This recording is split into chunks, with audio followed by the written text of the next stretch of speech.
Hi అండి. Fibre ఎక్కువగా ఉండే గోరుచిక్కుడు ఫ్రై ఎప్పుడు ఒకేలా కాకుండా ఈ విధంగా ట్రై చేయండి. చాలా బాగుంటుంది.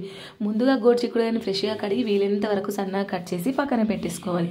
ఇప్పుడు స్టవ్ ఆన్ చేసి నాన్ స్టిక్ కడాయిలో 3 టేబుల్ స్పూన్ ఆయిల్ వేసి ఇలా ఆయిల్ హీట్ అయిన తర్వాత 1 స్పూన్ ఆవాలు, 1 స్పూన్ జీరా, సన్నగా కట్ చేసిన ఒక ఆనియన్, 2 పచ్చిమిర్చి, కరివేపాకు ఆయిల్లో మంచిగా దోరగా ఫ్రై చేసేసుకోవాలి.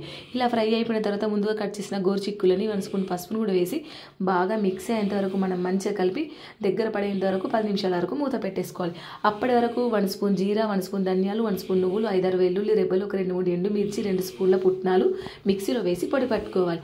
10 నిమిషాల తర్వాత ముక్కలన్నీ బాగా దగ్గర పడిన తర్వాత మనం పట్టుకున్న పొడిని ఇందులో వేసేసి బాగా మిక్సీ అందరూ కలుపుకొని రుచికి సరిపడా సాల్ట్ కూడా వేసేసి మరొకసారి మంచిగా కలుపుకొని ఒక 10 నిమిషాల వరకు మూత పెట్టి మగ్గిస్తే సరిపోతుంది. అంతేనండి, ఎంతో టేస్టీగా గోరుచిక్కుడు ఫ్రై అయితే రెడీ. చాలా బాగుంటుంది టేస్ట్ అయితే. మీరు కూడా తప్పకుండా ట్రై చేయండి. వీడియో నచ్చితే ప్లీజ్ సబ్స్క్రైబ్.